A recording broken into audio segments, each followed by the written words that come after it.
Japan was on the march throughout the Pacific, and a few hours after the attack in Hawaii, a group of Japanese warplanes led another attack on Clark Field. Clark Field was the main American airbase in the Philippines, in America's most forward and important territory in the Pacific. General Douglas MacArthur, who at the time was serving as the commanding general of all U.S. and Filipino forces, had only just heard about Pearl Harbor when his base was struck. A few days later, Japanese forces landed in the Philippines while American forces retreated to the Bataan Peninsula and Corregidor Island in Manila Bay. MacArthur and his men fought valiantly against overwhelming forces until the president ordered MacArthur to Australia to begin the rebuilding of U.S. forces in the Pacific. However, not all of the American and Filipino forces were able to escape the plight of the Japanese. After months of intense bombing, thousands of American and Filipino forces conceded and surrendered on May 6, 1942.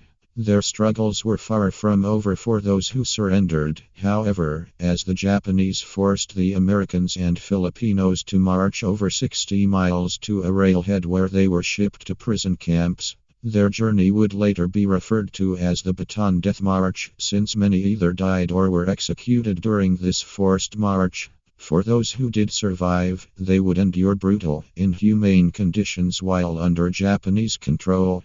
Their plight, unknown during the war, was finally exposed.